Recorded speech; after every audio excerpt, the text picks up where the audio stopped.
Доброе утро, Республика! Все, кто встречает это утро вместе с нами. Это новый день, телеканал НВК Саха в студии на крыше здания национальной вещательной компании Саха. Для вас сегодня Иван Луцкан. Сегодня у нас на календаре 25 июня, день недели. Вторник, опять пасмурная погода, но вчера, допустим, тучи рассеялись, и только под конец рабочего дня прошел небольшой дождик. Чем же был интересен этот день в истории? Так, в 1998 году официально вышла операционная система Windows 98. Все наверняка ее помнят, долгое время мы ей пользовались, пока на смену не пришли другие версии этой операционной системы. В 1498 году, это получается уже более 500 лет назад, в Китае была изобретена зубная щетка. Вот только, получается, 500 лет назад зубы начали чистить именно вот такой щеткой. Но о том, какой день был в истории, мы расскажем чуть попозже. Есть специально у нас будет рубрика сегодня, чем он запомнился в датах. Ну а чем запомнится сегодняшний день в области погоды, узнаем из ее прогноза.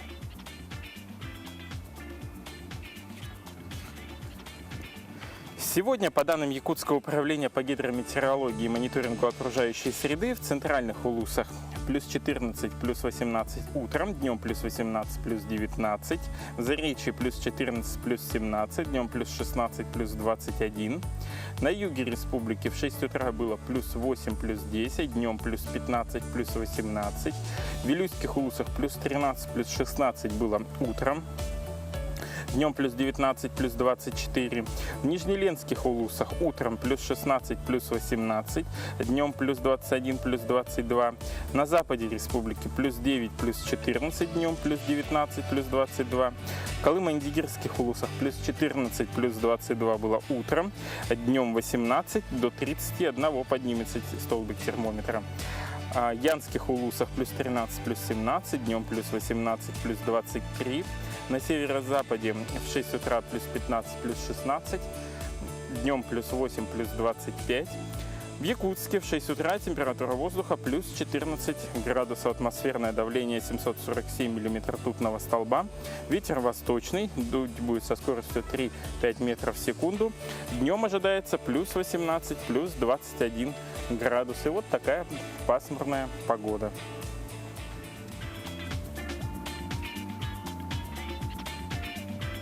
А мы продолжаем наш эфир. У вас бывает, что после стирки вы достаете из кармана постиранные деньги, и прямо обида так берет, что как же так, я не проверил карманы и вытащил деньги. Вот у нашей телезрительницы Анны Петровны из Якутска вот такая же ситуация приключилась. С ней встретилась наш корреспондент и объяснила, каким образом можно эти деньги использовать в последующем. Стирали, либо надорвали, либо оторвался маленький кусочек, такую банкноту у вас должны принять во все виды платежей. В магазинах, за оплату за коммунальные услуги, но везде. Если же повреждения имеют более значительный характер, это у нас уже утрата большей части банкноты, да? Либо она обожжена, либо она подвержена была воздействию кислоты, либо каких-то других агрессивных сред, да? У нас банкнота, бумага становится ломкой, что ее может привести в неплатежеспособное состояние. Поэтому такие банкноты обмениваются только в коммерческих банках. У нас часто на банкнотах пишут, ставят штампы, дыроколом делают дырки, режут канцелярскими ножами, вырезают, приклеивают. Поэтому такие банкноты, конечно же, они изымаются из оборота, и потом они уничтожаются.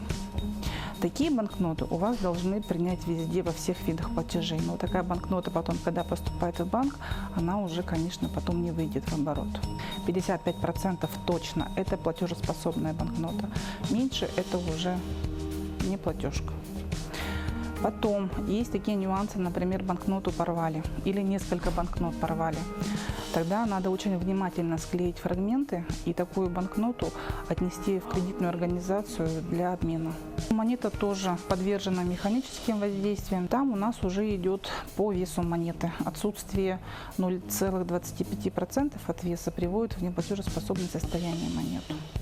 И, конечно же, мы должны видеть обязательно на аверсе и реверсе изображения и принадлежность к Банку России определить. Банк России есть такое понятие, как льготный обмен для населения. Да? Это граждане Российской Федерации, которые пострадали от действия огня. Это вот у них сгорел дом, например, да? Или произошло возгорание в квартире. И сгорели деньги.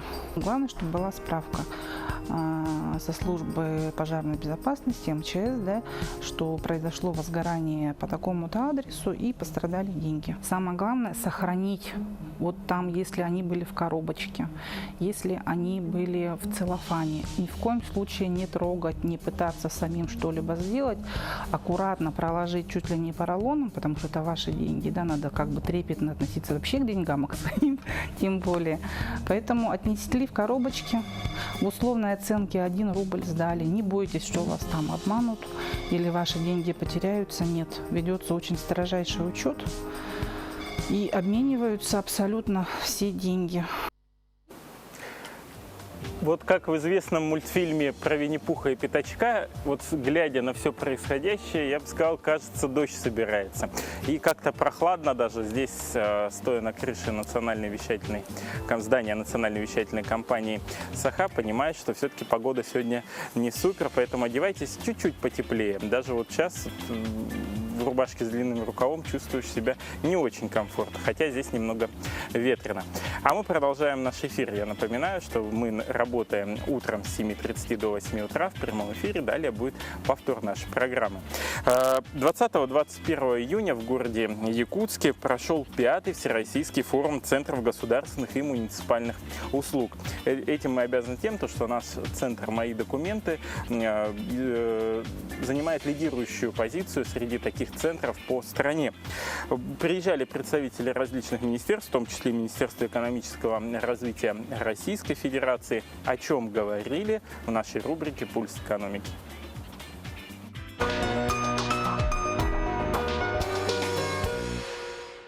В Якутске прошел 5-й юбилейный форум Центров государственных и муниципальных услуг. Во время работы форума участники обсудили взаимодействие федеральных органов исполнительной власти и Центров предоставления государственных услуг, вопросы организации работы и перспективы развития МФЦ в регионах. Форум МФЦ ежегодно проходит в разных субъектах Российской Федерации. Мы посетили первый форум, был в Московской области, далее был Воронеж, Калининград, Дагестан, и вот мы забрались так далеко в Якутск. Сеть МФЦ «Саха» Якутия у нас постоянно находится скажем так, топ лучших сетей Российской Федерации по всем показателям нормативно-правового регулирования, а также по другим показателям, которые мы мониторим. В рейтинге стабильно занимает достаточно высокие позиции. На мероприятии также были рассмотрены новые подходы в государственном управлении и стратегии развития МФЦ в рамках концепции МФЦ 2.0, согласно которой рассматривается возможность перевода 100% государственных и муниципальных услуг в многофункциональные центры.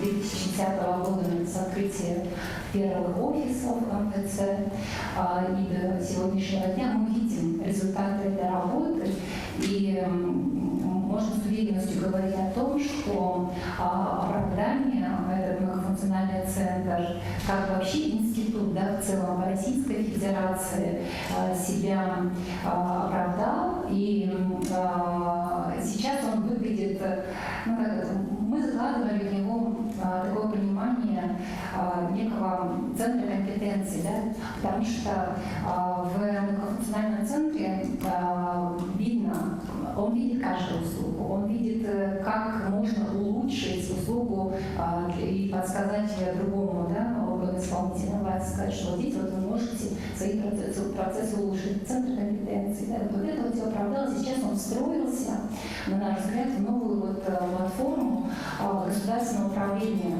Завершился форум оглашением результатов конкурса «Лучший многофункциональный центр России 2018 года» и подведением итогов мероприятия. Наталья Колесова, Арсений Степанов. Новый день. А мы продолжаем наш эфир, и хочется обратиться к телефону в нашей импровизированной студии, на которую вы отправляете ваши WhatsApp-сообщения. Это 8 914 279 22 62. Доброе утро, наши любимые работники НВК. Новый день, отличного рабочего дня. Спасибо. Мы вас тоже любим. И оставайтесь вместе с нами. И вот еще с просьбой, пожалуйста, прочтите. Дорогую любимую мамочку Слепцову Елизавету Дмитриевну поздравляем с юбилейным днем рождения. Желаем крепкого здоровья и всех благ. Крепко целуем, любим, обнимаем. Так что привет Елизавете Дмитриевне от программы «Новый день» и ее родственников. Мы продолжаем, а продолжит наш эфир сейчас новости. Передаю слово информационной службе нашего канала.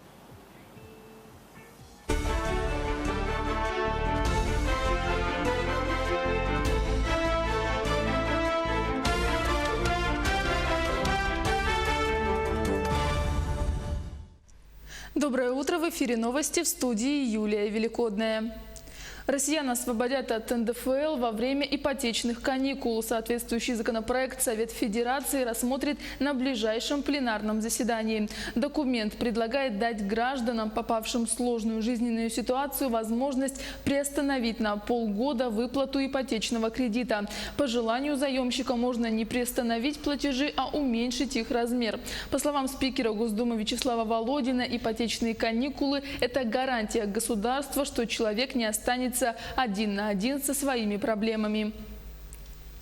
Между тем, повысить критерий нуждаемости в ежемесячной выплате в связи с рождением первого и второго детей также планируют в парламенте. А именно с 1,5-кратной на 2-кратную величину прожиточного минимума с 1 января 2020 года.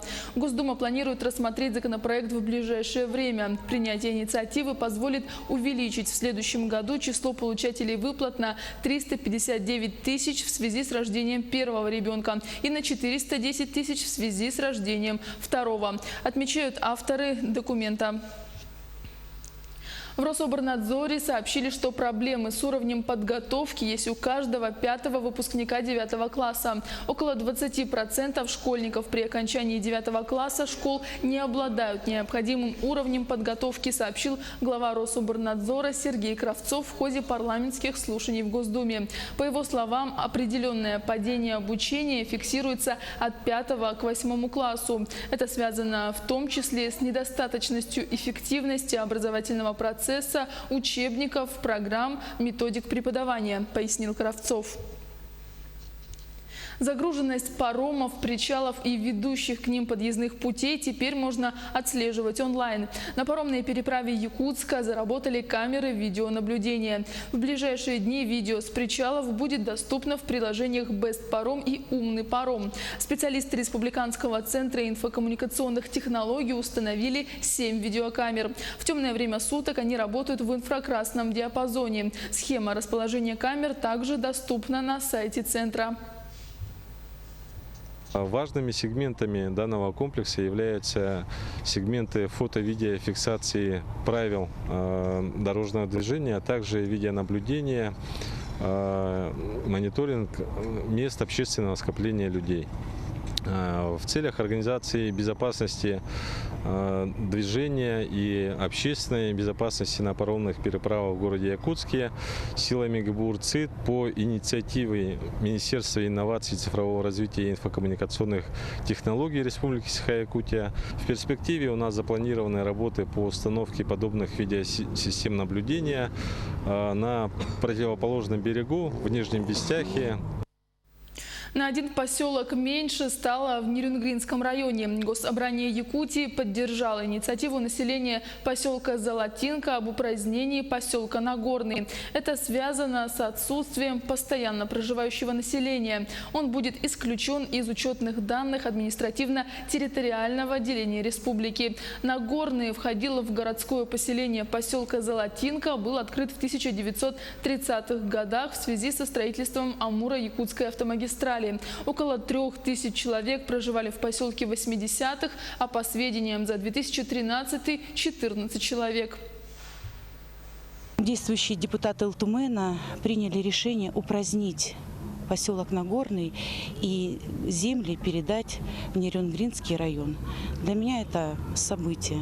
и большая радость. Но еще хочу поблагодарить наше правительство республики. Это они помогли нам пройти все процедуры, пройти все этапы. Сегодня славяне всего мира, это более 300 миллионов человек, отмечают День дружбы и единения славян. Этот праздник был учрежден в 90-х годах и был создан для того, чтобы разные ветви славянских народов помнили о своих исторических корнях. Он появился как следствие распада СССР, когда возникла необходимость к налаживанию отношений в новых условиях. Первыми государствами, сделавшими серьезные шаги в этом направлении, стали Россия и Беларусь. Они подписали ряд соглашений о взаимном сотрудничестве на равных условиях.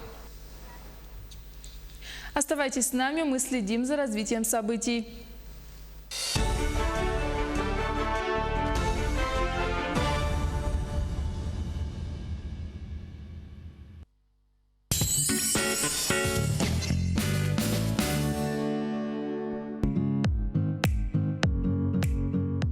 Hello, we are glad to see you in our English Kindergarten Union. Have a nice day!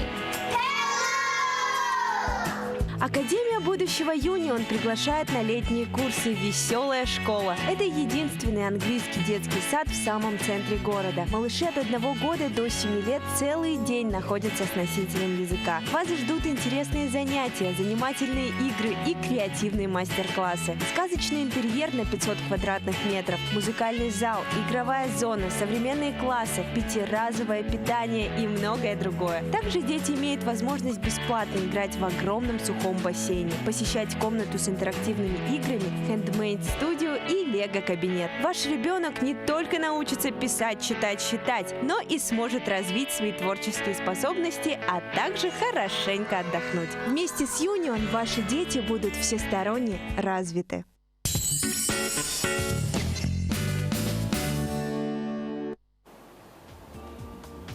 Доброе утро! Сегодня, напоминаю, на календаре 25 июня. Мы продолжаем работать в прямом эфире. После 8 часов вы увидите повтор нашей программы. Чем же день запомнился в истории? Сегодня отмечается День моряка или День мореплавателя. Кроме этого, сегодня День работника статистики, поэтому всех, кто связан с этими двумя днями, мы искренне поздравляем. Кроме этого, в этот же день славяне всего мира, а также более 300 миллионов человек отмечают День дружбы и единения славян. Этот праздник был учрежден в 90-х годах. Создан для того, чтобы разные ветви славянских народов помнили о своих исторических корнях, стремились сохранить свою культуру и многовековую связь друг с другом. Он появился как следствие распада Советского Союза, когда образовалась больше независимых славянских государств, и возникла необходимость к налаживанию дружественных и партнерских отношений в новых условиях. Первыми государствами, сделавшими серьезные шаги в этом направлении, стали Россия и Беларусь. Из неофициальных, а скорее всего необычных праздников 25 июня, пожалуй, известен тем, что сегодня День улыбок незнакомым людям.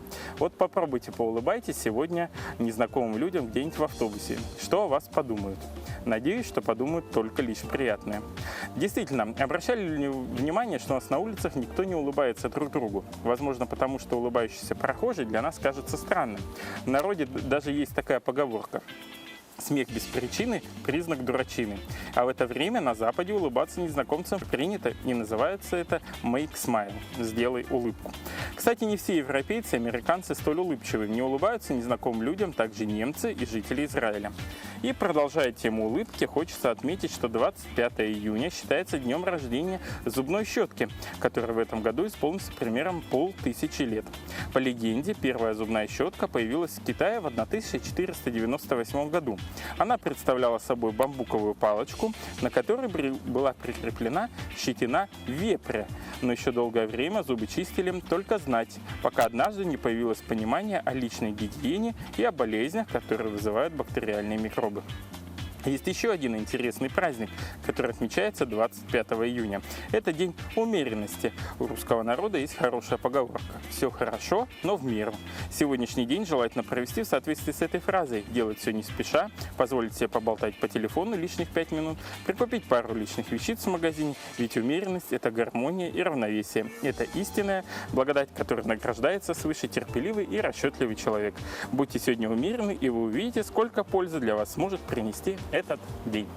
И мы продолжаем наш эфир, и вот как раз продолжая тему дружбы народов и года консолидации, который объявил глава республики Айсен Николаев в 2019 году у нас в республике, мы поговорим о днях литовской культуры на древней земле Аланхо с председателем литовской общины города Якутска Гинтерас Инной Игоревной Юргановной. Доброе утро. Доброе утро.